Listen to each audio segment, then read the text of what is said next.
I have to apologize because you're going to hear we have a couple of members who did not anticipate, nor did I or anyone, that it would go this long, that they have trains or planes to catch later. But they're trying to stay as long as possible. Some have changed their flights already to later. But at some point, when we lose a quorum, we're going to have to call it an evening. But we're going to do our best to plow through and get this done. And we'll schedule another one. And then we'll have to schedule something else for those folks. And I'll hold the lists as well so that we have, if folks didn't get to speak this time, we will do that.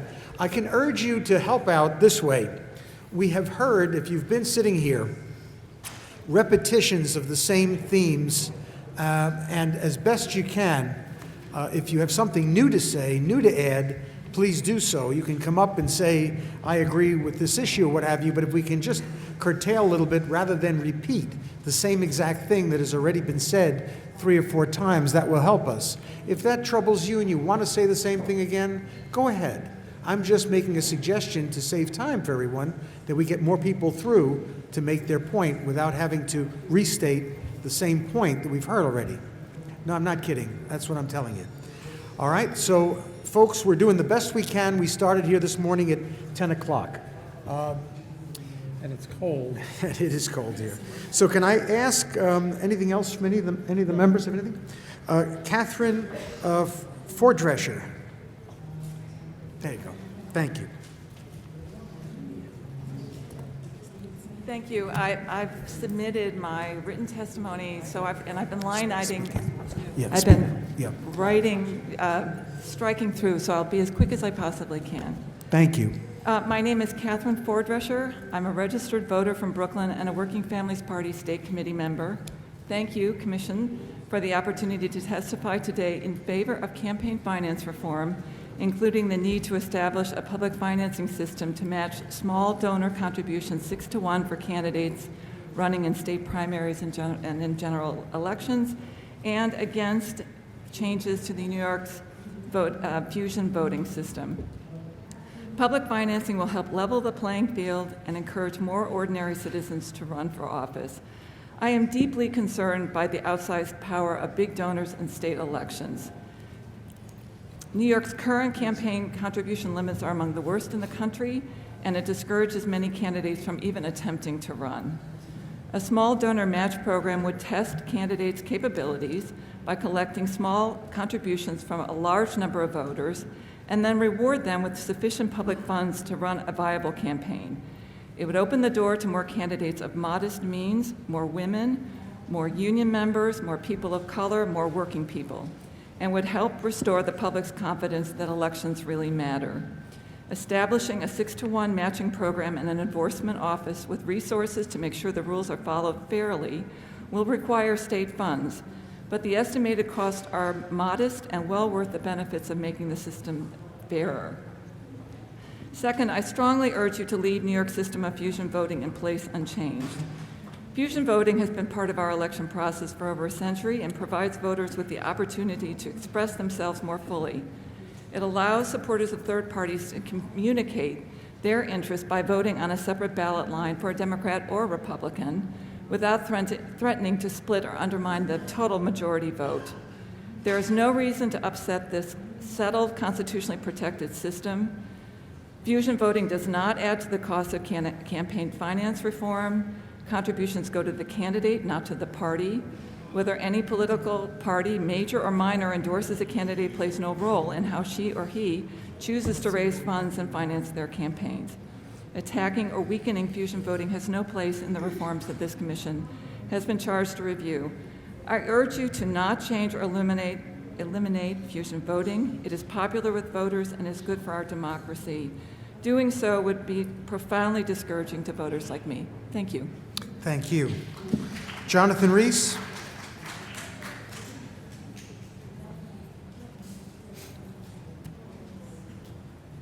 Thank you for the opportunity to speak to you on this important matter.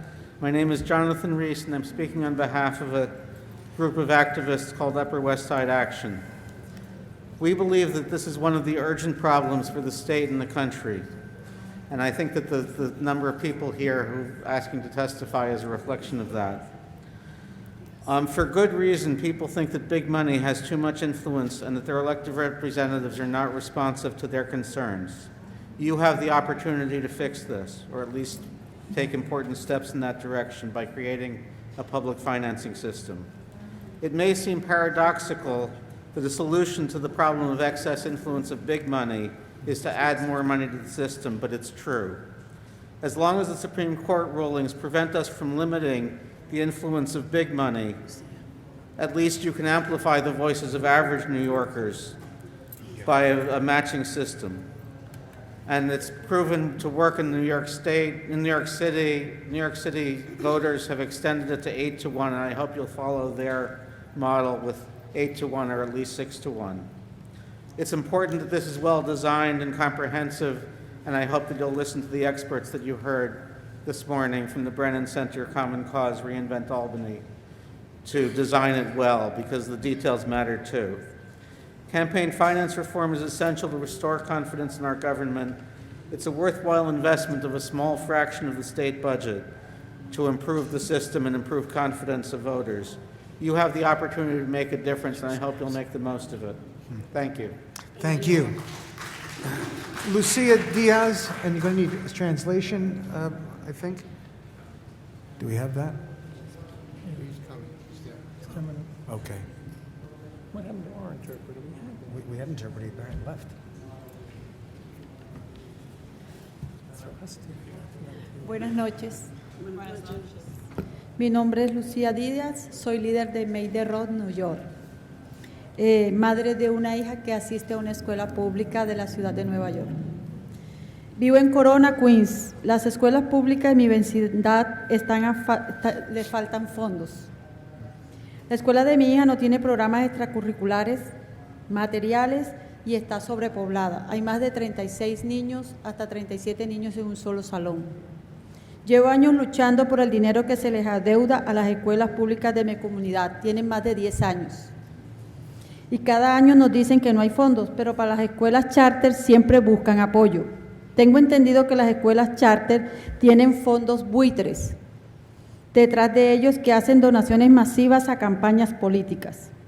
Y en una democracia justa y equitativa, las voces del pueblo deberían de pesar más que las corporaciones y los fondos buitres. Por eso estoy aquí exigiendo una reforma integral de elecciones justas, lo cual incluiría al menos una contraparte de 6-1 en pequeñas donaciones, umbrales de calificación alcanzable para candidatos viables con apoyo de la comunidad, límites de contribución más bajos para todos los candidatos, una agencia de financiamiento de campaña supervisada por la Junta con una unidad de servicio y supervisión de candidatos, separada de la Junta Electoral del Estado, inclusión en todas las carreras legislativas estatales para las elecciones primarias y generales, así como las carreras de fiscales de distrito. También quiero dejarles saber que esta comisión no debe eliminar el sistema de fondo electoral. Necesitamos más democracia en Nueva York, no menos. Y esta comisión debe enfocarse en crear un sistema fuerte de financiamiento público, no tratar de manipular el sistema de fusión para reducir las opciones de los votantes. Les agradezco mucho por haberme escuchado y que Dios los bendiga y espero que tomen una buena decisión. Gracias. Thank you. Yeah. Good evening. My name is Lucia Diaz. I'm a leader of the parent committee at Make the Road New York and the mother of a daughter who attends public school.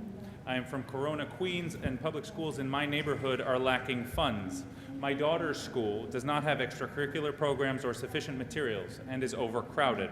I have been fighting for years for the money owed to public schools in my community, and every year they tell us that there are no funds, but for charter schools they always try to help. I understand that charter schools have hedge fund billionaires behind them that make massive donations to political campaigns. In a fair and equitable democracy, the voices of the people should weigh more than the voices of corporations and hedge funds. This is why I'm here demanding a comprehensive reform to the public financing system, which would include at least a 6-to-1 match on small donations, qualifying thresholds reachable for viable candidates who have community support, but would avoid wasting resources on frivolous candidates, a lower contribution limit for all candidates, a campaign finance agency overseen by a board with a candidate services and oversight unit separate from the State Board of Elections, and inclusion of all statewide and state legislative races for both primary and general elections, as well as district attorney races. I also want to let you know that this commission should not eliminate fusion voting.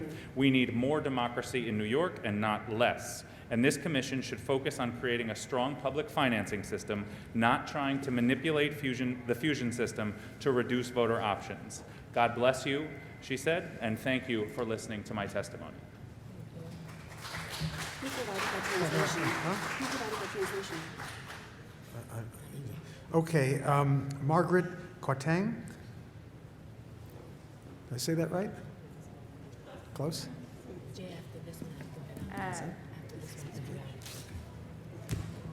Hello, my name is Margaret Quatson, and I serve as the organizer for the New York Professional Nurses Union, which represents bedside nurses at several Northwell Health hospitals in New York City. I'm here today to represent the union and express our support for the historic and constitutionally protected right to fusion voting. This has been a right for over a century, and we agree with many of the points that were made earlier today. At NIPNU, first and foremost, our members are patient advocates, and not just at the bedside. We want to support a political party that represents our values and our priorities. We want a political party that advocates for a platform to address the issues that frontline healthcare providers need to do their jobs safely and effectively, and takes care of our patients in all aspects of their lives. The range of issues we advocate for is most closely aligned with the Working Families Party. And the New York Professional Nurses Union was one of the first unions to support the WFP in the late 1990s. And this was an attractive option to us because we were able to vote for a third party without spoiling the election or wasting our votes on a candidate with no real chance of actually winning. We don't fit easily into the boxes of Democrat or Republican, but we still think that we deserve a meaningful way to participate in electoral politics. And fusion is that way for us. To be clear, the New York Professional Nurses Union supports both fusion voting and public financing with at least a 6-to-1 match on small donations for both primary and general elections, lower contribution limits, and an independent enforcement union. And we think that if you all want a stronger democracy, you should support that too. Thank you for your time. Thank you. Regina Hodge?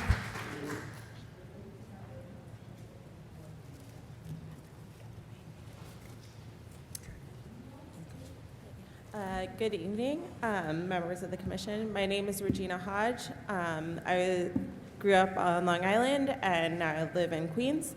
And as a New York State voter, I think it's important to reiterate that the purpose of creating a system of public financing is to uplift the voices of small donors and to allow candidates who aren't entrenched in the state party power structures to mount competitive campaigns. I am concerned about undermining this progress by banning fusion voting, which would eliminate a critical avenue for making our voices heard. I am a member of Make the Road Action and the Working Families Party, and I'm registered to vote with the WFP and vote on our ballot line because it represents my values and counteracts a system that is otherwise only interested in preserving its own power. The move to attach a ban on fusion voting to a system of public financing is a clear example of the major party's self-interest. I value the ability to vote for a candidate of my choice on a line that accurately reflects my beliefs and pushes candidates to be accountable to more than just big party bosses. I am involved in the WFP because I know that my voice is heard within my party. It is not just a decision of one person to put somebody on the ballot line. And in the same way that public campaign financing brings more people into the political process, so does fusion voting. So I ask the Commission to fulfill its mission to strengthen New York democracy by supporting public financing and keeping our long and proud tradition of fusion voting in place. Thank you. Thank you. Elena Sassauer?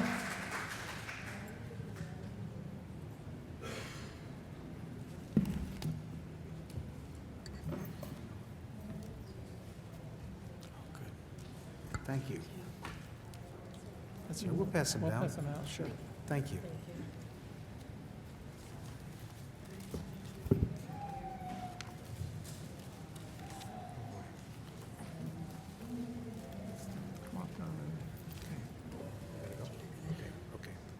Please start. My name is Elena Sassauer. I'm director and co-founder of a nonpartisan, nonprofit citizens organization called Center for Judicial Accountability.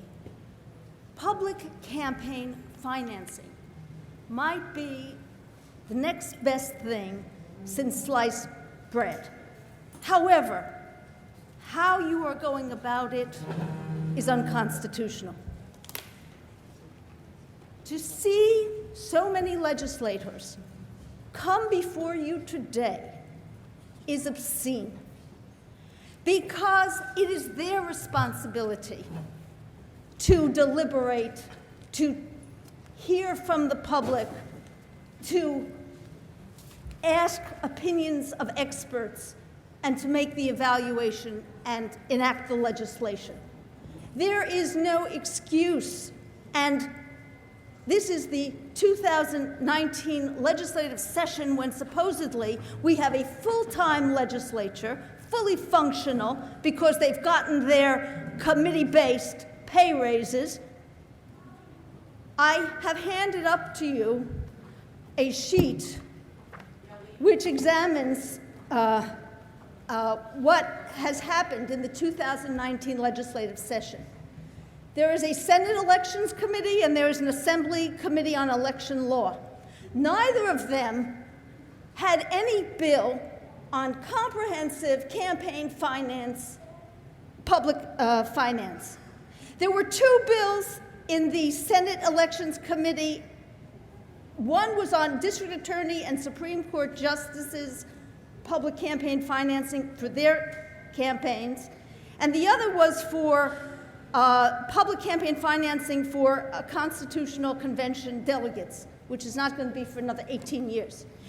Neither of those bills moved out of committee. They were not even discussed in committee. They sat in committee. There was no bar to the senators deliberating, discussing, holding hearings on those bills and introducing the governor's bill, which didn't belong as part of the budget. But in any event, the same scenario is in the Assembly as well. The bills for public campaign financing, there were two, limited to the Attorney General race. Fusion, no bills, okay? There was a hearing held on March 20th by the Senate with participation of Assembly members on public campaign financing and small donors. They had no bill. The hearing went for 4.5 hours.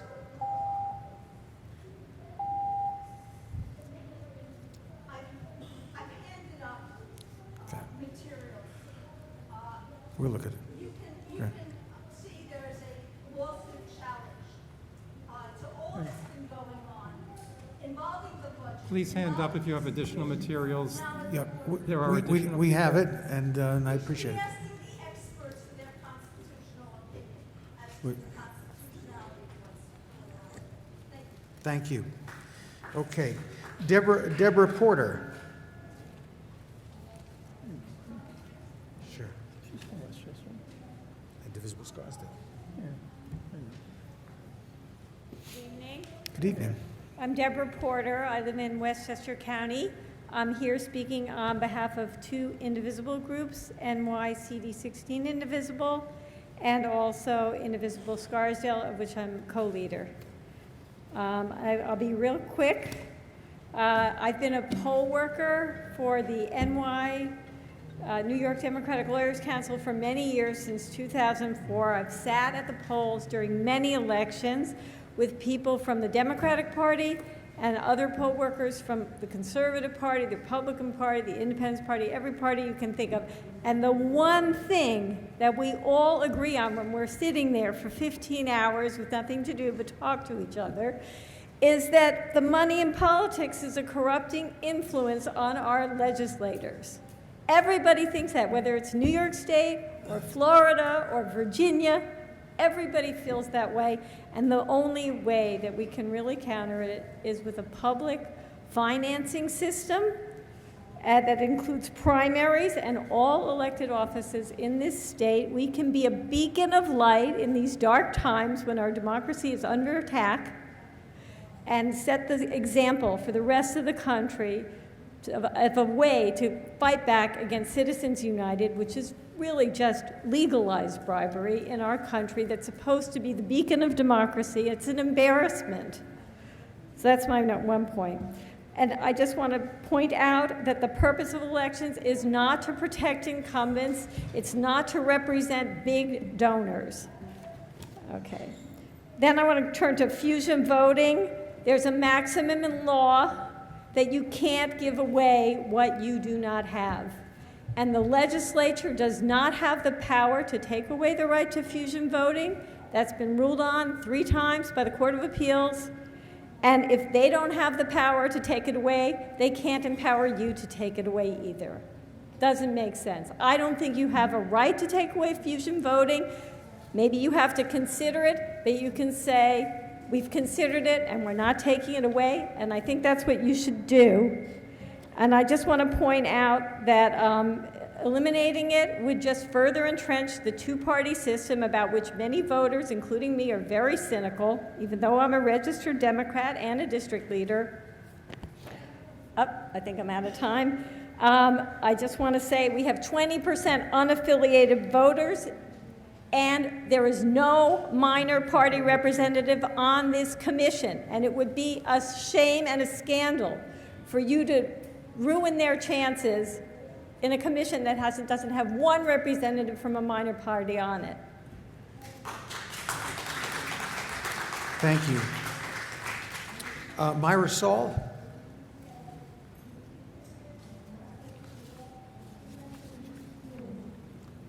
My name is Myra Saul. I'm a Westchester County resident, a co-leader of Indivisible Scarsdale, and a co-organizer of Westchester for Change.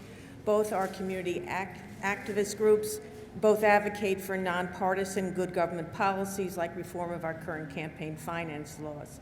You've been entrusted with a huge responsibility to write legislation relating to a system of public financing for campaigns for state public offices in New York State, for which New York can serve as a model for the whole country.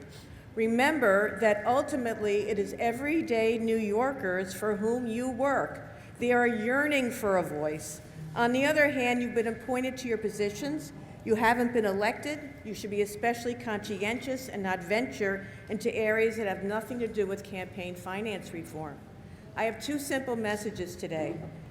The first, members of the Commission, embrace your role to be bearers of historic, real change and bring a robust campaign finance system to New York State. Don't let it slip away and have your efforts become a political joke. We need a new covenant between the electorate and candidates which builds trust in our institutions. New Yorkers are weary of scandal-ridden Albany. Both Democrats and Republicans have been caught in this web of corruption. The result, cynicism, low voter turnouts. Give the power back to ordinary New Yorkers, a small donor match for both primaries, which are often the consequential election in our state, and general elections will help generate enthusiasm and engagement. The second message relates to fusion voting. Regardless of how one reads the mandate of this commission, there is no public groundswell to get rid of fusion voting. This commission came into being because of the legislature's and the governor's desire to address the issue of campaign finance reform, not fusion voting. Don't go off on some tangent. If you do determine to do so, you will be rightly accused of taking rights away from the electorate. Don't take away New Yorkers' rights to vote for the candidates of their choice on any line. Don't disenfranchise New York voters. Thank you for your attention. Thank you. David Taruno.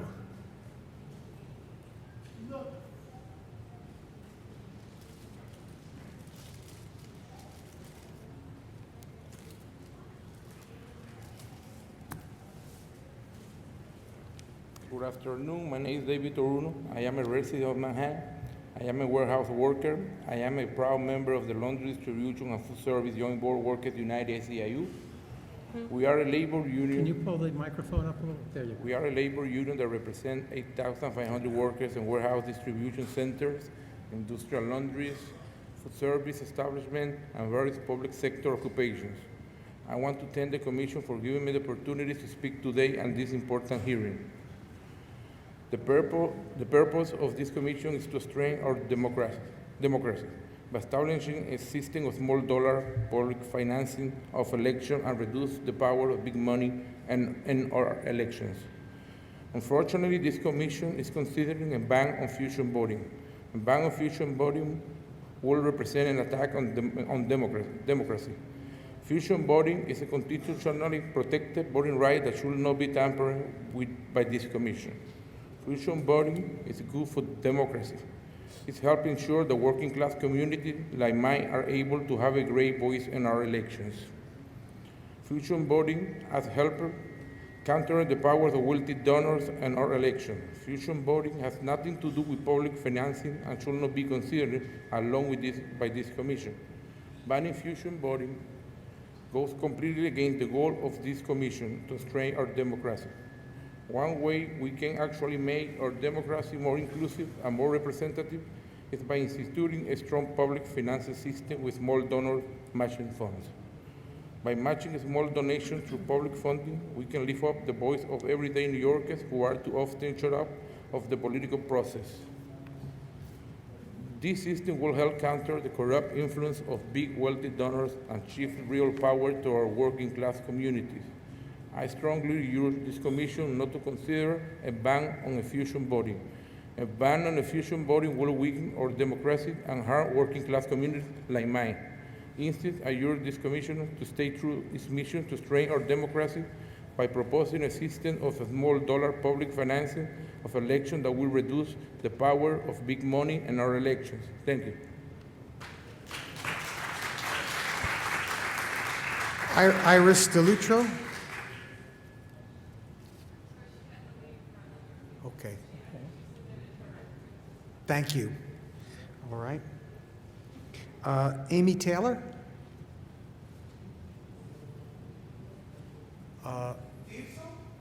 Amy Taylor. No, okay. Guillermo Cancio?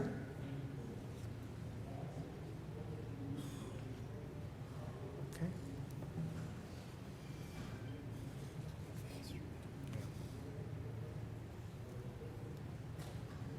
Thank you. My name is Guillermo Cancio. I've been living in New York for 7 years. I'm a new New Yorker. I should actually speak in Spanish. Maybe I'll be allowed to speak twice for my group. English is our language of government, and I am equipped to address this committee in the language in which it operates. I'm not an elected official.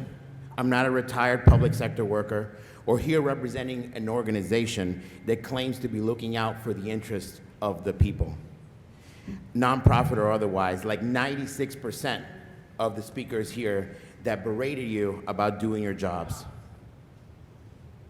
I don't make my living from advocacy or keeping my elected office like the dog and pony show that we saw here of New York City and New York State elected officials trying to convince you of, I don't know.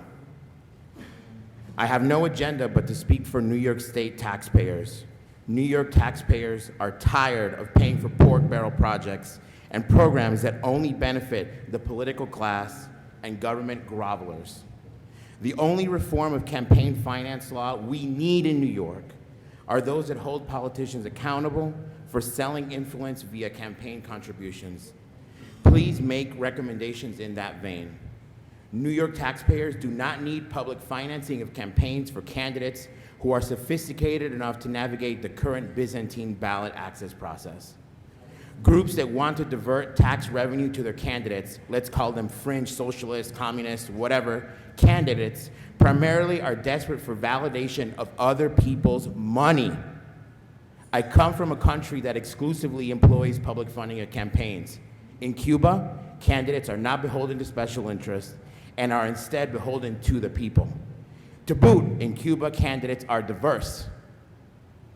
Public financing of campaigns is an unnecessary intervention in the electoral process. Given the state's current inability to regulate elected officials' misgivings and properly prosecute abuse and misuse of power, how can we expect public financing to work any better? Public financing, the holy grail of fringe groups, seeding for power. Public financing will benefit politicians supported by public sector unions and so-called community organizations that possess institutional knowledge on how to navigate ballot access. I hear a lot of people talking about good government, yet the voters in this room continue voting for bad politicians. The main obstacle to governments in New York are Byzantine access laws. But as Assemblyman Carroll stated, addressing this is not within the scope of your committee. Thank you. Thank you. Okay, sir. Can I have, and again, the writing, it looks like Sherry Barry, did I get that right? But I might have it wrong. Okay. Oh, it's Shemi, I'm sorry. I'm sorry. The writing isn't so clear here, sorry. Thank you. My apologies. Shay. See, I don't know what is My name is Shay Barry. I work in a residential building in Manhattan, and I live in the Bronx. I'm a proud member of 32BJ SEIU, where we fight for new opportunities for all working people. I'm proud to do this work because it gives me a chance to express my opinions and to have a strong voice in my community, both at work and at home. Thank you for the opportunity to testify. Working people like myself don't always have many opportunities to have our voices heard or influence big political decisions. That is why I am here to speak in favor of campaign finance reform and to urge the Public Financing Commission to enact a strong program that matches small dollar donations like mine 6-to-1. The United States has been allowing the rich to dominate politics too long, and we have a real opportunity to change that here in New York. Let me repeat that line.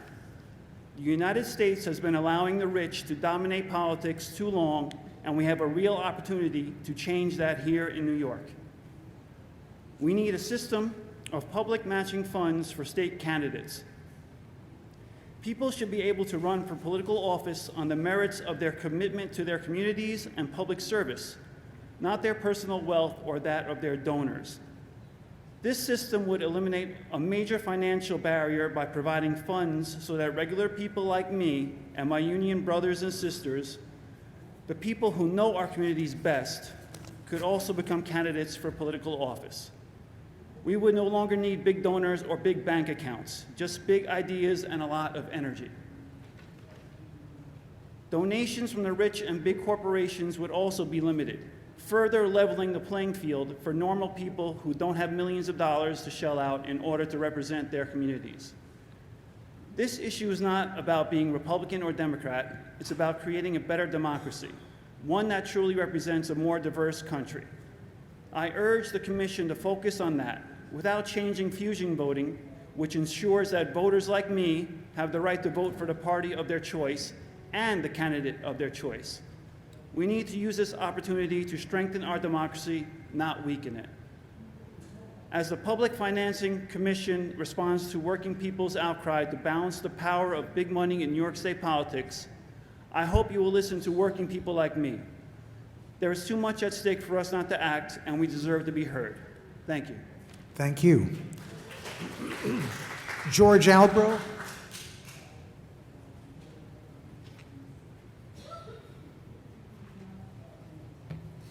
Hi, my name is George Albro. I'm a retired legal aid lawyer, an officer of the United Auto Workers, currently the statewide co-chair of an organization called New York Progressive Action Network.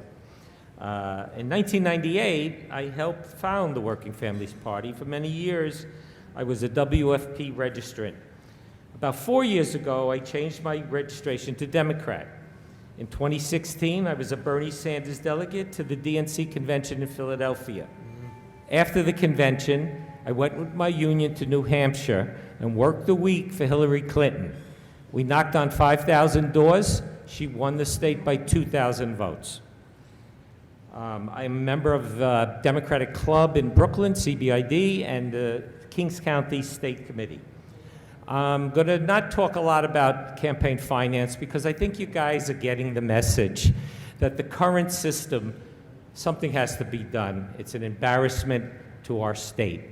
And you are tasked with the opportunity to do that. And you could do one of two things. You could make some cosmetic changes that really don't affect the status quo, which would lead to the idea that this whole thing was a ploy by certain Albany leaders not to do a system of campaign finance. Or you could bring about some substantial, fundamental democratic change along the lines of the New York City system, in which case I think history will judge you very kindly. Let me talk a little bit about fusion voting. This is unlike campaign finance. This was not part of your agenda. This was put into your agenda in the middle of the night without notice, without debate, without discussion, and with very little support in the state committee, in the state legislature. Fusion voting, you should not do away with a 150-year tradition. And you know where it came from? It came from farmers and laborers throughout the country who were trying to struggle against railroads and monopolies and banks that were taking over their land. And this was a way of them exerting leverage for both parties, which were in the hands of those forces. And they were able to win very substantial changes as a result of that fusion voting. In New York State, labor unions got together and formed the American Labor Party. And you know what the highlight was? In 1940, Wendell Willkie got 200,000 more votes than FDR in the Republican against the Democrat. But FDR won the election, became president again because of the 400,000 votes he got on the American Labor Party. Please, if you were a commission then, we'd have President Wendell Willkie going into World War II. We don't want that. Yeah, that's your voice. Bright Lim.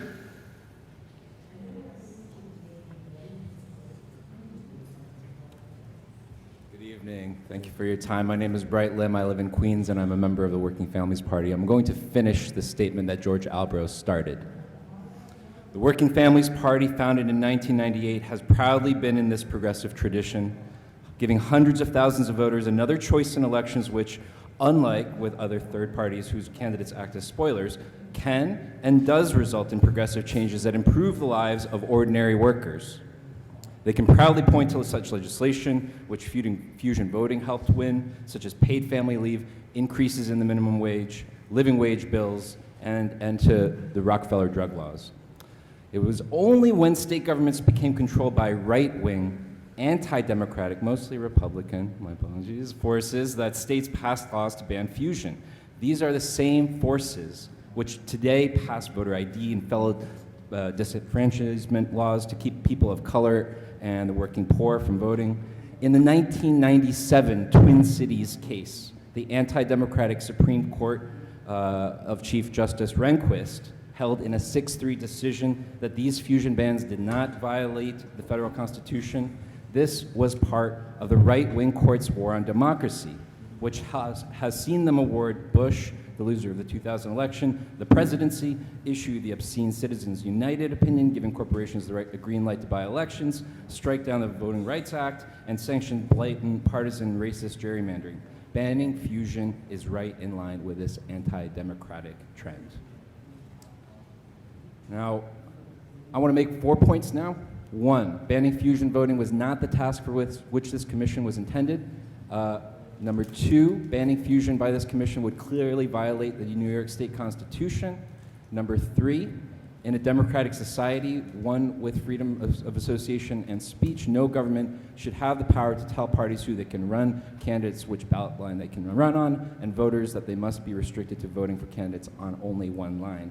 Number 4, even more significant, banning fusion would be a reactionary, anti-democratic, and immoral act akin to the schemes like voter IDs laws, racial and partisan gerrymandering, and barring felons from voting, which the radical right uses to disenfranchise voters and suppress turnout of poor and working people. New York State should be expanding voter rights and choices, not reducing them. In conclusion, the commission tasked with this all-important and popular goal of devising a small donor government-funded campaign system should stick to that historic mission. By doing so, you'll be making our state far more democratic, and you'll be judged favorably in years to come. But this commission should not in any way detract from our democracy illegally by repealing the fusion voting system, which has served our state and people so well, for that would surely and forever sully this commission. Thank you for your time. Thank you. Daniel Calabro.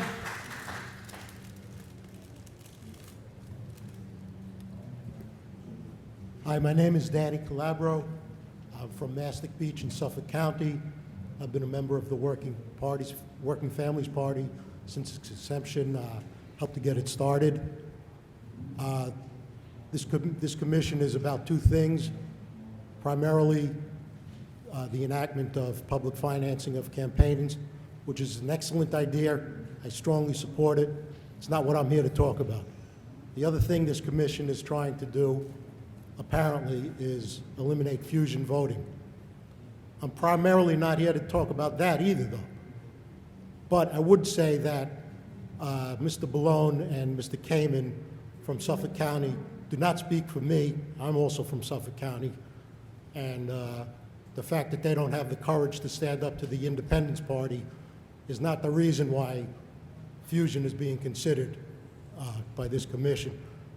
The reason clearly is that the Working Families Party had the audacity to support somebody other than Andrew Cuomo for governor. And that is the only reason why this is part of your purview. But the reason I'm here is to ask the question, why in the world do you put these 2 issues together and decide we're only going to vote on one of them and it's all or nothing? I'm going to answer that question later, but first I want to tell you a little story. A while back, I was a union organizer, and one of the bosses I had to deal with wanted to compromise with me all the time. His idea of a compromise was if there were 2 grievances, he'd say, well, I'll give you one, you give me the other one. Well, I said, no, each grievance has to be heard on its merits. We have to decide what's right. But that's not what he said. He said, okay, you give me Joe, and I'll give you Mary. I said, again, we can't do that. They each deserve the right to be heard clearly. So he said, okay, well, then I'll give you Mary, you give me Joe. I don't care. Either way, let's compromise. No, it's not going to work that way. Well, that's sort of, you see where I'm going with that. That's sort of what this commission is doing. They're saying, well, you could have public financing of campaigns, but you got to let us get rid of fusion voting. Well, that's just not right. And now I'm going to answer the question I asked before. The reason that these 2 were put together is that it's a political dirty trick. It's not a political dirty trick that's going to work because we're not going to let it work. And if you guys try to do that, believe me, people are going to know about it. And you're trying to give cover to people to vote against fusion voting by saying, I had to do it because public financing is so important. But that isn't going to work. Thank you very much. Karen Peterson. I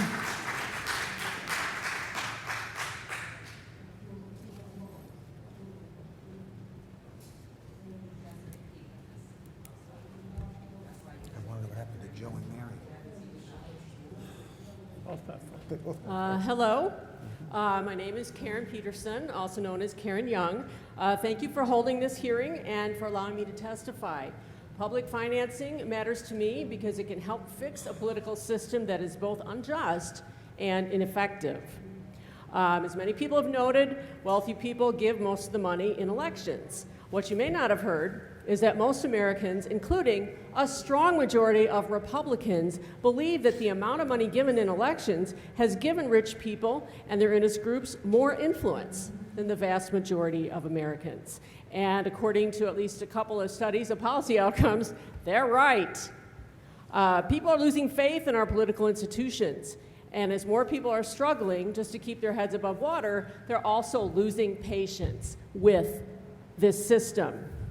Now, what's the solution to the problem? Public campaign financing. It has to be a core solution. It makes it easier to recruit Americans of all races and backgrounds to run for office.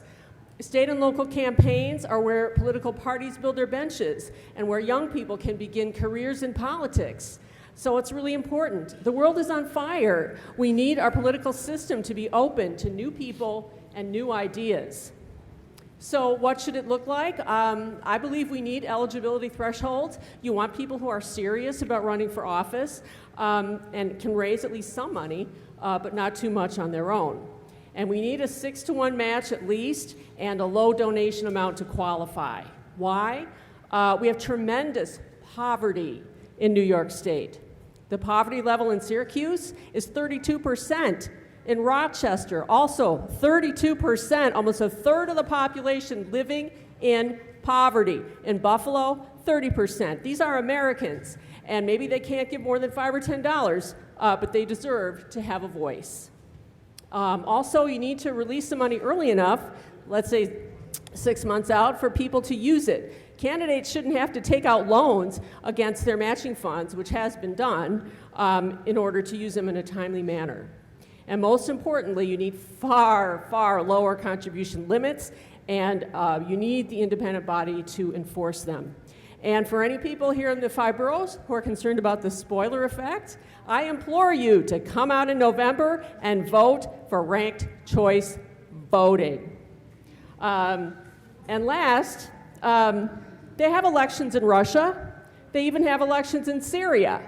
But what they don't have is democracy. And unless we can bring some sanity to our elections and not have them just go to the highest bidder, we won't have democracy in this country either. Thank you. Thank you. Francine Hasselkorn.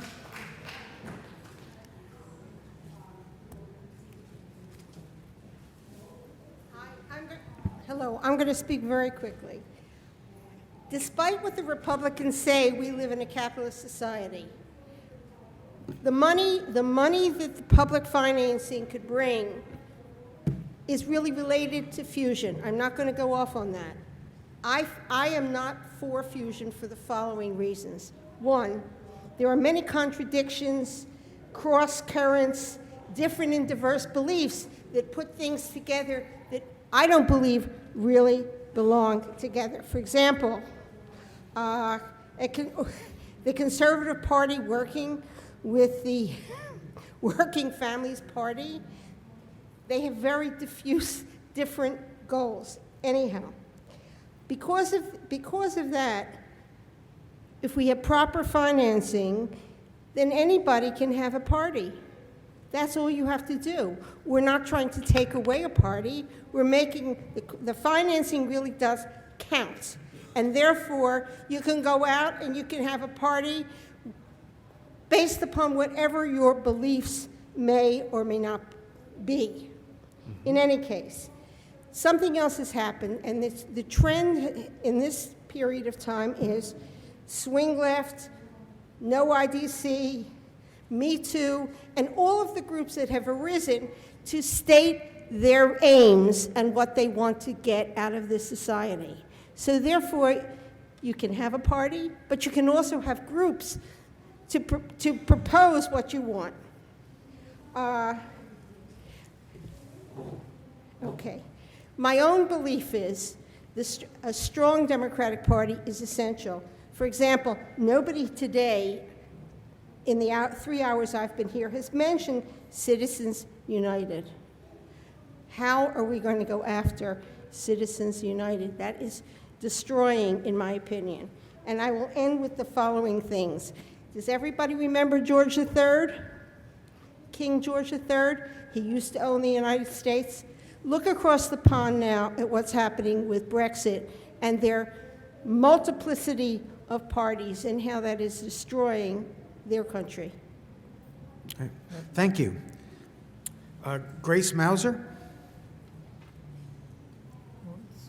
Okay. Daniela Liebling? From the Green Party? Okay.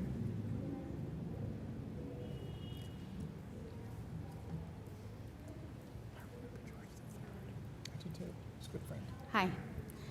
Good afternoon. Actually, it's good evening now. Sorry. My name is Daniela Liebling, and I'm here to speak on behalf of the Green Party of New York. The Green Party supports the creation of a full system of public campaign financing and a total ban on electoral fusion, and I hope I'm not stoned on the way out of here for that opinion. The Green Party has long supported a full system of public campaign financing, like those in the states of Arizona and Maine. The dynamics are simple. People have talked about it already here. I won't bore you with that. But candidates are given lump sums after raising very small donations from in-district voters, but only if they forego further private donations.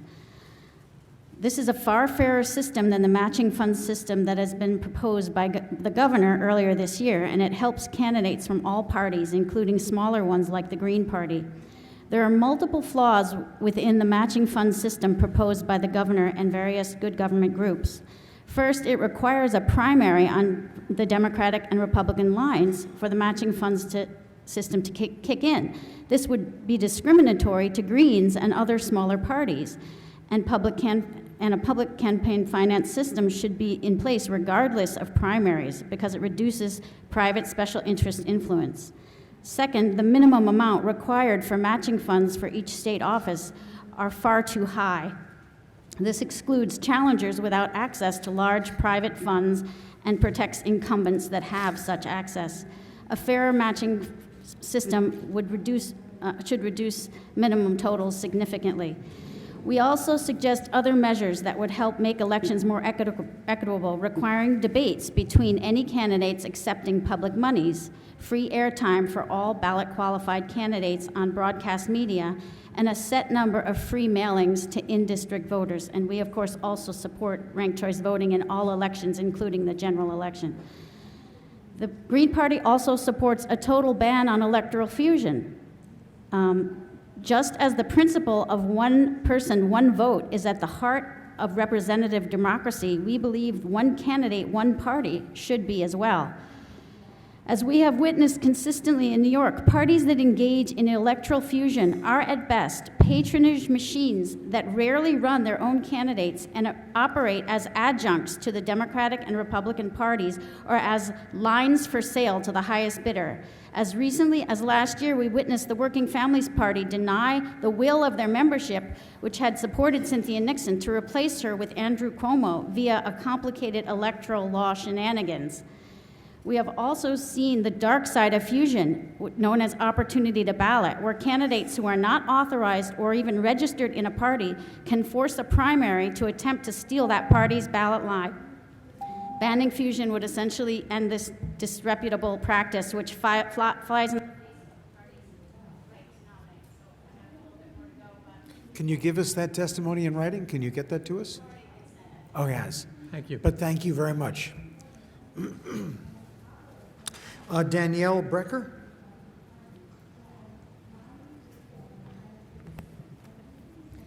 My name is Danielle Brecker, and I am the co-lead organizer of Empire State Indivisible.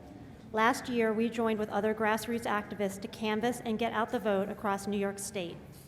I personally canvassed in all 5 boroughs, Long Island, Westchester, and the Hudson Valley, speaking to thousands of people. When we started, I was worried people would not be receptive and turn us away, but the opposite happened. People invited us in, listened to what we had to say, promised to vote, and most miraculous to me, thanked us for talking to them because no one else had bothered. Implicit in this thank you that we heard again and again across the state is the feeling of New Yorkers that they no longer have a voice or power in our democracy because the power has totally shifted to big money donors. With much effort, we proved that the people still can make a difference in an election. But we need to make this the norm and not the celebrated exception. We need public-funded New York State elections with at least a 6-to-1 match on small donations for both primary and general elections, lower contribution limits, and an independent enforcement unit. I am a resident of Long Island City, Queens. Every day I see the effects of big money in politics. The overdevelopment of luxury real estate, crumbling infrastructure from sewers to transit, and limited funding for NYCHA, homelessness, and schools. The best way for us to solve these and all issues is to support candidates who are truly of the people, who speak for the people, and who are donated to by the people. Small donor-matched, public-funded New York State elections are needed for our democracy and for our communities across the state. Thank you. Thank you. Lauren Bach. I'm sorry, boss? Thank you for the time to speak. My name is William Busk. I live in Bronx, New York, and I am a member, not a paid staff, in Vocal New York. I'm a member, not a paid staff, of Urban Justice Center Safety Net Activists. I'm a member who's proud to take $5 a month out of my limited income on disability to contribute to the Working Families Party. I am not a paid staffer. And 10 years ago, I was a member, not a paid staffer, with Vocal New York, and proud of the work that they do now. I live in City District 15, Congressional District 15. It's one of the poorest districts in the Bronx. I'm one of the few people coming out there to speak in regards to this. Like a lot of people who's speaking tonight, I am favoring fusion voting and campaign finance reform, lower contribution limits, independent enforcement. The matching donations, I'm not aware of what would be the proper, but the principle I do believe in. I want to mention two quick personal things. One is that this coming year is a very important anniversary to me.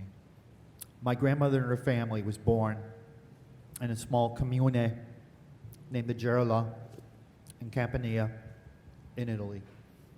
My grandmother and her mother came over here in August 1920. Her father was here beforehand. Growing up, I would always hear how they lived in a house with a dirt floor. They kept the chickens, the goats, and the geese in the house with them, including all my grandmother's cousins and her aunts and her mom. When she came to the United States, I thought she would be impressed about the electricity, telephones, plumbing. No, my grandmother was impressed that in 1920, the United States allowed women to vote. Voting is very important, and we voted as a family till she died. The second thing is the power of influence, of money. My father used to laugh about the fact that he was a kid when they tore down the elevated 2nd Avenue train, and would always say, "I'll never live to see the 2nd Avenue train open." He died in 2015. Slightly over a year ago, 3 stops of the 2nd Avenue was open. That is the power of the developers who got the same distance for free for Hudson Yards. And they refused to even give us a stop where the extension of the 7th train turns. That's the power of money. Please support the reform. Thank you. Now, there is, by the way, a Lauren Bach. She had to leave. Thank you. Thank you. Okay. Eric Fruman?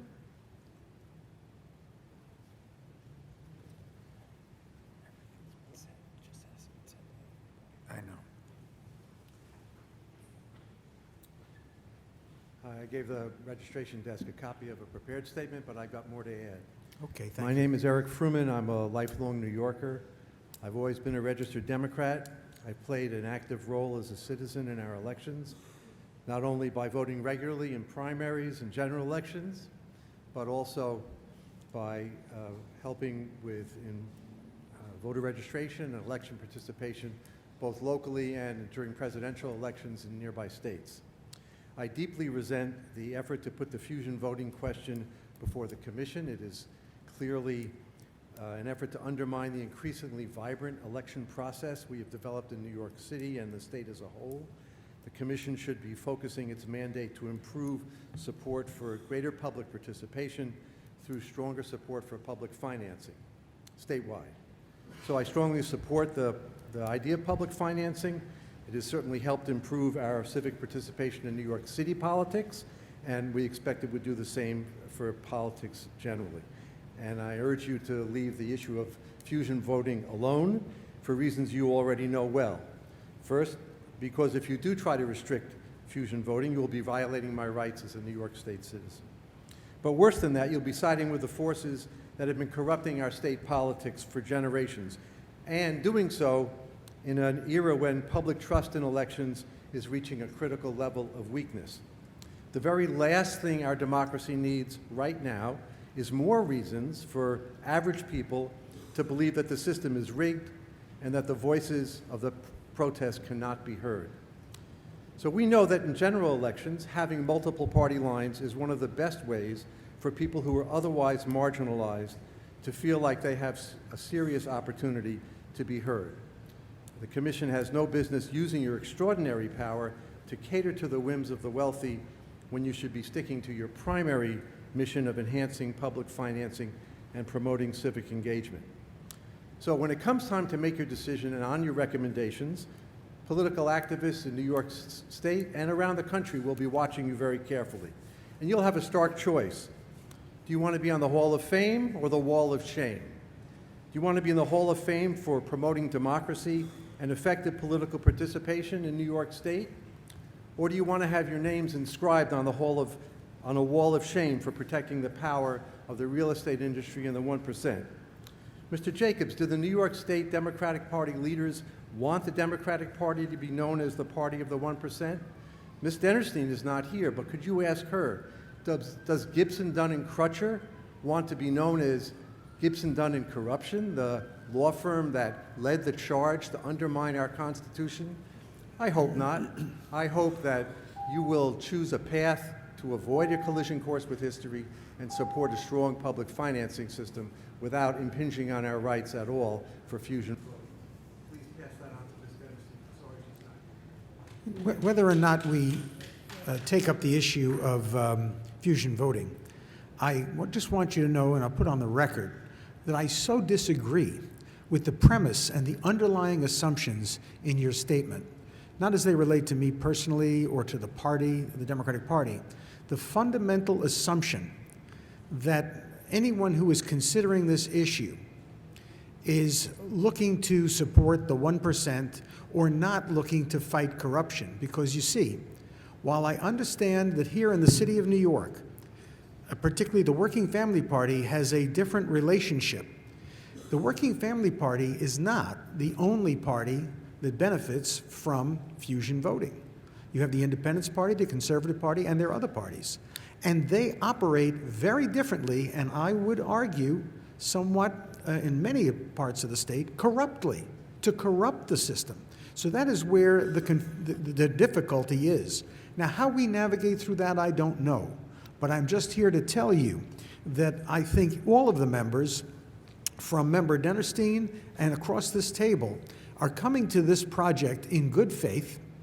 And I have listened and I have heard, and there comes a point at 7-something o'clock at night that I think it's important that I remind everybody and put on the record that I don't really look to the motives of these people here on this commission, whether we agree or we disagree, as being anything other than intending to provide the best possible system not just for the few or for this party or that, but for the 19 million residents of the state of New York, and that's what we're going to do. And I thank you for your testimony. Thank you. Could I respond for 1 second, Mr. Jacobs? No. Because I think you've said something extremely important. Yes, it's true that we have a multitude of ways that parties perform, and we could say a lot about the political process in New York, but to say that a party which does a good job has to be prevented from doing that because there's a problem somewhere else is pretty false thinking and would unfortunately have the With all result that due we're respect to talking all about. of you, we have Thank more you very than much. 20 more speakers to go, and we'd like the opportunity to hear them. Thank you. Okay. More yet? Excuse me, I'm wrong. It's almost 30. Okay. Keep going. Yeah, I'm sorry. Josephine Fields.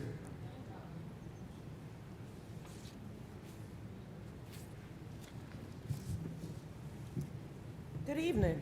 Good evening. Let me start off by apologizing to y'all. I have noticed that a lot of people have gotten up here and been insulting, very much insulting. I don't know what your jobs are. I don't know what your jobs are. I don't know what you're going to do. I know for me, I am running for New York State Governor. I have ran for New York State Governor for 2018. Because I am not a grandstander, I wasn't given the same opportunities as Cuomo and Nixon.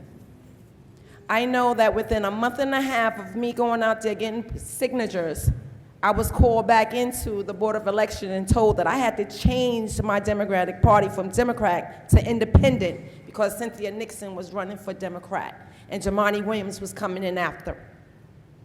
So I lost over 500 votes because I had to come back in as an independent.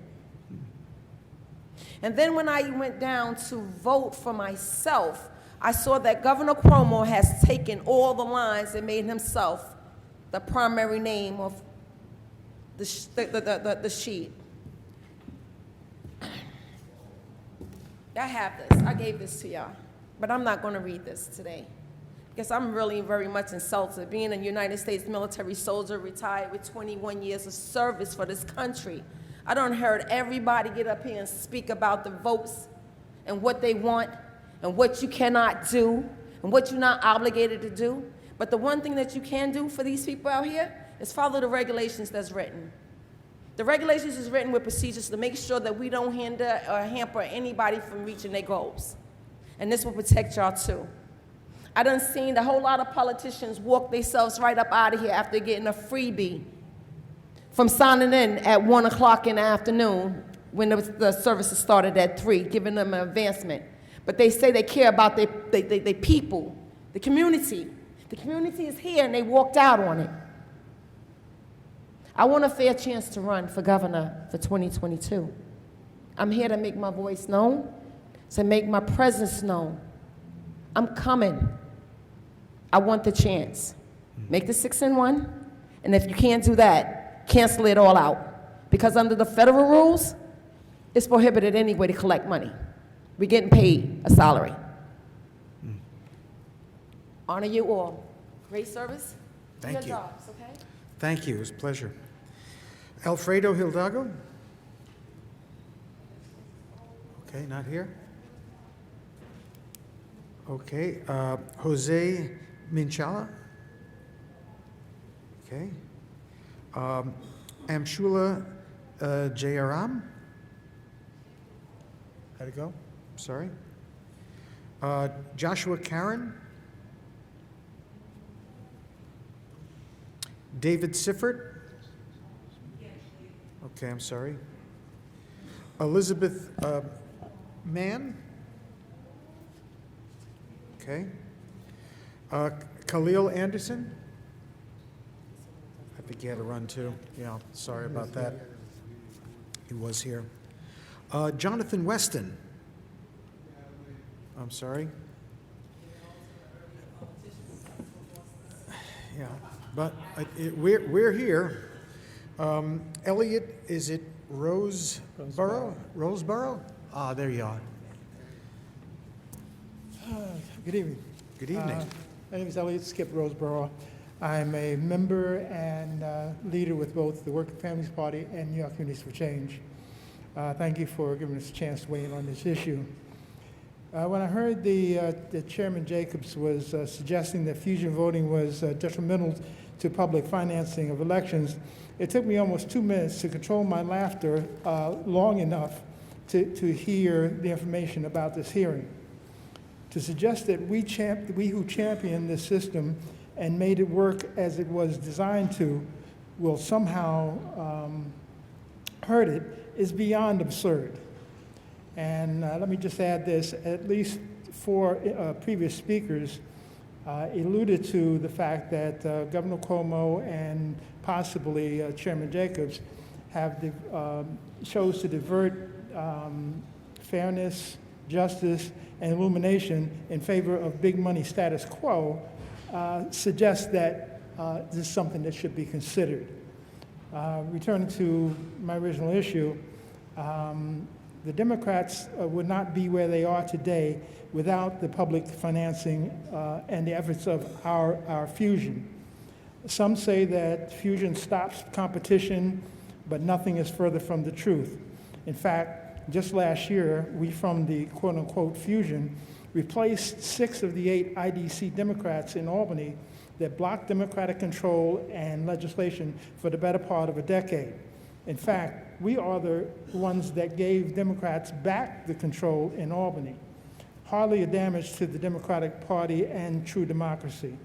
I hope that Chairman Jacobs will rescind his original statement as a case of being given misinformation, and that now he will accept that he is wiser. Thank you. I won't rescind a thing, but I thank you for your testimony. Can I interject for just Sure you can. I just wanted to say that, I don't know if this is working, that the committee has no chairman. Mr. Right. Jacobs has no more authority here than any other member. The governor has 2 appointments to the commission. 6 are from the legislature, and 3 are from the governor and the 2 majority leaders. I feel like a number of these comments are being directed at one individual, potentially 2, and ignoring that 5 members make up a majority. That's right. They are not necessary for anything to be done or not done here. That's exactly correct. That's exactly correct. And I think that they often reference Chairman Jacobs as just as related to my position as in a party sense, not as I've said before when we started, there is no chairman. I understand that, but coordinator. that also is 1, confusing, and 2, Yeah. you're here in a different capacity. That's right. So That's to be exactly right. recognized in your capacity here as a commissioner. That's exactly right. Thank you. I appreciate that. I do appreciate you saying that. Skip Brooks. Okay, I'm sorry. Rachel Levine.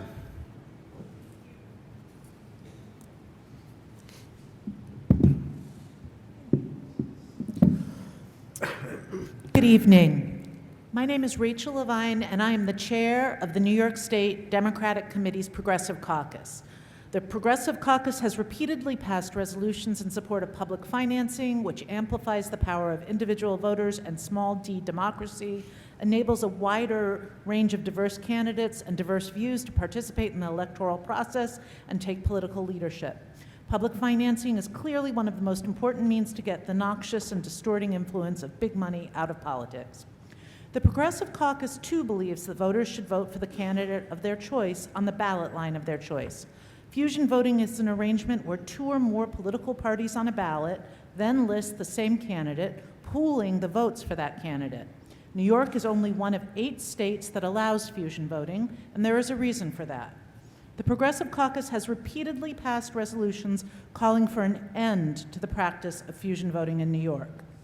In New York, the Wilson-Pakula Act of 1947 requires major party candidates who want to get on the ballot using a minor party line without changing their primary party affiliation to obtain approval from such minor party leaders instead of through gathered signatures. Such minor or secondary parties often cross-endorse so as to obtain enough votes in the November general election to maintain their party line, i.e., they endorse to get the 50,000 to stay alive. But often, as in the case of the corrupt Independence Party, they do not procure enough signatures and therefore do not have the requisite number of committee members in a county to constitute a bona fide committee under election law. Because of the lack of bona fide committees without actual committee members, the party leaders of these minor parties wield disproportionate political influence by essentially gaming the electoral process. This enables some minor parties, such as the Independence Party, overtly to manipulate fusion voting to enable transactional pay-to-play politics. Its political predecessor, the so-called Liberal Party that enabled Rudy Giuliani to come to power, did the same. Even non-corrupt minor parties can be and are manipulated on a local level so that a regional minor party can have an agenda that directly contravenes the explicit mission of said minor party, such as the Women's Equality Party, a party that was formed to advance women's rights, including reproductive freedom and abortion, that is now being run by anti-choice advocates in Dutchess County. Yet pro-choice voters still vote for anti-choice candidates on the Women's Equality Party line, believing they are advancing, not repressing women's rights. These kinds of local takeovers demonstrate the undemocratic and out-of-size power and influence minor parties can obtain by gaming election laws. As progressives, we believe that candidates for office should support increased political transparency and honesty by choosing a party line that best represents their political opinions, thereby allowing the voters of New York to accurately choose candidates who reflect their political values rather than manipulate those voters. And finally, I want to speak because I actually looked at the three cases that were before the Court of Appeals regarding the so-called constitutionality of fusion voting, and I would say at best that is a very open question. The issue is whether or not. Rachel, please. We got to be fair to all the speakers. We still Thank have many you. more speakers. Thank you. I'll submit the rest of the testimony right. Thanks. Thank you. Dale Corvino? Okay. James Hong? James Hong? No. We only have a few more. Yeah. Only a few more. Good evening, Commissioners. Mr. Hong. My name is James Hong, and I'm here as a concerned citizen, a Working Families Party State Committee member, and someone who has been deeply involved in civic engagement on behalf of Asian Americans and immigrants in New York State for the past decade or so. Thank you for the opportunity to speak here. I'd first like to address fusion voting. Fusion voting is a valuable and effective way for third parties to exist in a two-party system, two-party dominated system. Third parties without fusion can be spoilers, undercutting voters' own intent as they go to the polls. With fusion voting, major political parties are still preeminent, but minor parties all along the political spectrum become part of the equation, giving voice to voting populations that simply, let's face it, aren't binary. Not everyone's just red or blue. We have a diverse electorate, and fusion allows for that. Ironically, I feel like I'm here defending fusion voting because it has worked. The Working Families Party was instrumental last year in ending years of stagnation in Albany and clearing the way for the state Senate to vote on reforms decades in the making, such as public financing of elections. I feel like, as an advocate, I've seen this situation before. In 2015, Governor Cuomo inexplicably yoked together the New York State DREAM Act and an education tax credit, two completely unrelated matters, apples and oranges really, and said to the legislators, you have to like both or neither of them, making it an all or nothing choice. Joining the two together was a tactic to divide New Yorkers and ultimately not take responsibility for passing anything. This, unfortunately, is a tactic at play here within the Commission. Those who are supporting public campaign financing will be considering whether the unrelated matter of fusion voting should be eliminated. For the record, I do support campaign financing with lower contribution limits, at least a 6-to-1 match on both primary and general elections, and an independent enforcement unit. But getting back to fusion voting, I feel like it is so wrong for the commission to consider the elimination of fusion voting. The concerns raised around increased costs of elections within a fusion voting system are imaginary. They don't have any basis in the well-established practices of financing public elections in New York City or Connecticut. I spent the last 10 years of my life also on the ground talking with the voters, and I have never heard a complaint about fusion voting. For this commission to make decisions on state constitutional matters, I feel is inappropriate and wrong. I urge the commission not to go down in history as Cuomo's Sharpie pen. Please take fusion voting off the table. Thanks. Thank you. Joseph Napa? Did I get that right? Yeah, right. Good. Stretch a little. Anyway, thank you for staying. I respect that. My name is Joseph Umpa. I'm a proud member of the Workers' Family Party and Community Voices Heard. I've been raised in the city of New York, and I'm 65 years young. I have never been a registered Democrat. I have voted on the Democratic line on many occasions, but I think we can all agree that a party of George Wallace and a host of other bad actors have made the party less than desirable at times for a man of color who was seeking to advance. Subsequently, I was affiliated with the Freedom Party, and currently I'm a proud member, as I said before, of the Workers' Family Party. I find it totally ironic that 400 years after the first slaves to this country were delivered, what some call a progressive state, New York, is holding a public hearing to decide whether something as valuable as fusion voting and public financing are worthy of legitimate fixtures of a system that has a reputation for corruption and bias. This has the smell of a wish of an angry man who felt slighted by the Workers' Family Party, who now wishes to extract his pound of flesh and inflict as much pain as possible on an entity protected by the Constitution of the state of New York, despite what someone has just said, and the sovereign laws of the country as regards certain freedoms, civil rights, and codes of human decency. Is this just an effort for revenge or just another way to bring about voter suppression by limiting the amount and quality of choices? If we talk about inclusion, about the expansion of democracy, then fusion voting and nothing less than strong support for public financing will do. Either we want to broaden the voting population or sit back and watch it wither and die to indifference and injustice. Turnout numbers for the state of this country are embarrassing. People don't vote. Is it because they feel their vote doesn't matter? Countless elections have been won by the slightest of margins. Every vote counts, and every dollar counts, and every party counts. Do not derail a democracy that is already being threatened by foreign forces and those in power who will do anything they can to maintain the status quo and their base of power. Properly provide adequate funding for public financing, and do not limit choices and options for both candidates and voters.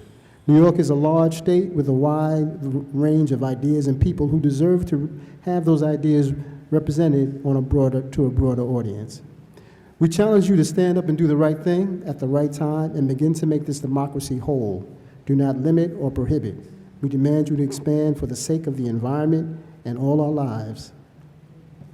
The law. Thank you. Thank you. Tirso Pina? Okay, sorry, Mohammed Khan? Okay, Eric, looks like Spruill, I'm sorry. Eyes are getting weary as the night goes on. Eric? Okay. Good evening. Good evening. Thank you for your patience. Yep. My name is Eric Spruill. I am a member of the Working Families Party. Let's get right to the heart of the matter. This commission should not consider anything that frankly amounts to voter suppression. Not at the time when the future of our democracy is literally at stake. Not at the time when in too many states, the powers that be are working harder than ever to keep people from voting so they can stay in power. Ending fusion voting amounts to giving people less choice, less reasons to turn out, and less reasons to vote. The real reason this commission was created was to institute a matching system for small donors, in order to encourage more people to get involved in their government, to ensure that candidates and elected officials listen to the voices of the voters, to open the doors so more people can effectively compete for elected office. So if the goal of this commission is to increase participation, why undercut that by taking a step that reduces participation? I am a proud member of the Working Families Party. I helped build this party. This party represents my community. No one has the right to tell me what candidate to choose or what party to choose. That is not democracy. It is critical that this commission design a strong matching fund campaign finance program. However, to end fusion voting puts that essential reform to risk. So far, every time someone has tried to end fusion voting, the courts have stopped it. So if you try to act to end fusion voting, the result is that we are going to go to court. If it is combined with matching funds, we are going to grind everything to a halt until it is resolved. And it's going to potentially risk the entire project. And instead of being seen as the commission that makes a major contribution to improving democracy in New York, you could be seen as the commission that couldn't get it done. So please, don't be the vehicle that impedes democracy. Leave fusion voting the way it is. We like fusion voting just fine. Thank you. Thank you. Felix Guzman. Thank you. Felix Guzman is coming? Yep. And then I've got two more after that. Good. Hello. Hi. My name is Felix Guzman. I'm here representing Vocal New York. It is obvious that our city is going through several crises simultaneously: affordable housing, homelessness, opioid overdose, and decarcerating Rikers Island while building 4 new borough-based jails. New York City and state is at the epicenter of movements happening across the country, acting as the default model for reform in the above mentioned. It is imperative, with everything going on in the city and state, that we have elected officials that are community-oriented and represent the actual people of our great city and state. We have many progressive candidates that were elected to public office as of recent, and that movement needs to continue so that the communities, our communities, already impacted by lack of economic resources, can effectively be represented in public office. Imagine a city where schools throughout are at the same level, no more distinction between gifted and talented and zoned. Imagine homelessness actually being solved as opposed to being incentivized to line the pockets of shelter providers who value profits over people. Imagine building around the conversation of decarcerating jails and prisons to allow returning citizens the opportunity to take part in civic engagement and community building. Imagine having working mental health services that prevent waste of health service resources. Imagine substance-related issues addressed on a localized level to help save lives. There is a need for fair representation in elected office, and fair elections campaign financing, if implemented effectively, will restore our city as the capital of the world for good reasons, not because of the spotlight on our lack of being able to resolve socioeconomic injustices. No more shelters, no more jails and prisons, no more big money, more housing, more compassion, more opportunity. Let's build community now by passing fair elections campaign financing reform measures. Why? Because it makes sense. And speaking now on fusion voting in New York State, I call on this commission to leave it untouched. Why? Because it makes sense. Thank you. Thank you. Kimberly Cooley.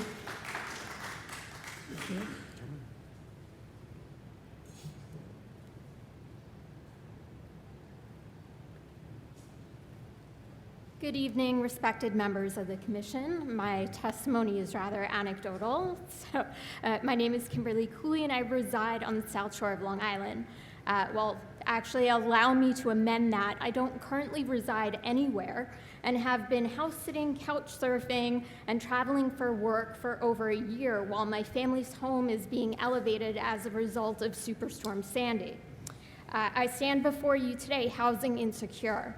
I'm sure I won't be the only person to testify to economic hardship, housing insecurity, and how that impacts our ability to participate in the democratic process. Before construction, back in 2016, I was able to make my first ever political donation to a campaign. Due to my change in housing and financial circumstances, I am now unable to contribute at that level. In theory, at least I'm still able to vote, right? Unfortunately not. Due to no intentional action of my own, and rather, according to the Board of Elections, an error due to a change of address, I am now currently registered at the address of a business where I have my mail forwarded. It is my understanding that one certainly cannot vote using a business as a registration address, so I intend to rectify.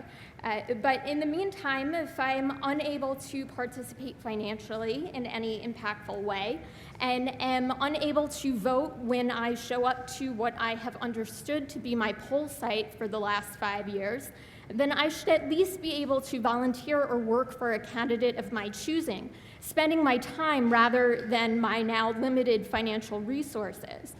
This past spring, I did just that and collected nearly 100 otherwise valid signatures for a friend's campaign. It was during a rather expensive petition challenge that I was alerted to the fact that my registration address changed without my knowledge, according to the BOE, mere days before the petitioning period began. Allow me to reiterate. A storm 7 years ago is now impacting not only my ability to participate in our democracy, but is affecting the ability of my chosen candidate to do so as well. Eventually, the appellate division decided in our favor, but of course, the more time spent in court, the greater legal fees incurred. If I were a wealthy woman, I could not only more easily establish a new permanent residence, but could have contributed to the campaign coffers to fight such a petition challenge. The system as it exists currently benefits both the voters and candidates whose allegiances lay with the wealthy and well-connected. I implore you to institute public financing and a lower max contribution levels as means of leveling the playing field and removing barriers to entry for potential small dollar donors and the candidates for most accurately represent. I thank you for your time. Thank you. And Michael Belzer. Michael. What time did he say? 7:08. Good afternoon, Commission. My name is Michael Belzer, like Seltzer with a B, and I reside in the main... With the? With a B. B, that's what I had. And I reside in the mainland we call the Bronx. It's time to get big money out of politics. I believe we can do that with public financing. It's been laughable to hear all the things that I've heard talked against public financing of campaigns. I've had a local elected official tell me that people in my community are too poor to give $5, and that they could not possibly understand how a matching fund system works or could serve them. We have many examples, particularly New York City and Connecticut, of how a system can work for the people first. Matching funds helped my campaign, but that same elected official actually said going around and getting donations from my neighbor was illegal, and tried to convince them that they shouldn't be giving to me solely because I asked them at the door. The Commission has been asked to look at democracy vouchers. That's exactly what democracy vouchers would do. So I am in support of democracy vouchers, but only as a supplement to a matching fund system. A 6-to-1 match allows small grassroots candidates like myself to better come in contact with their community and have meaningful dialogue that can affect public policy. A sophisticated system would set a public matching fund limit, similar to New York City, Connecticut, other places, and then have a 6-to-1 match especially at the beginning of the campaign when a candidate might not be as well known as the incumbent, who can then go around and ask for democracy vouchers. So that would be a very sophisticated system, would have matching funds, and then democracy vouchers would work in supplement for the under the campaign limit, the matching fund limit. So the public total taxpayer funds paid out would be whether you have one system or both with the supplemental democracy vouchers would still be the same net effect. This would definitely help out when a candidate is going to get on the ballot. It's much easier to ask someone to give over a democracy voucher when you're having a direct interchange with them, whereas opposed to matching fund helps when you're calling up your friends. If I still lived in Nassau, I might hit up Jay Jacobs, hit up the Young Democrats over there. I may come through for a meeting one day. Nassau County is my hometown, And I believe there's been a lot of change that's happened out there, and I believe a public matching fund system can help strengthen it. I believe if candidates are in a public matching fund system, they should all have exit interviews to try to get a lot of the feedback that they got from the community with these taxpayer dollars, so it can help and the data as well, if it's done in a systematic way, to help inform public policy. And I urge this commission to abandon any further looking into of ending fusion voting. Thank you. Thank you. And I want to thank everybody who participated today. And I know that on behalf of the commission, thanks to the folks from the Department of Labor that helped out so much to get this whole thing organized, do all of the heavy lifting. And I know it was tough. It was a long 10-hour day, and you started probably an hour or two before. So thank you very much for everything you did, and we very much appreciate it. Made things move very smoothly. And, I'm sorry. and thanks to BMCC for hosting us today, Absolutely. please. Yep, thank you. Thanks, everybody.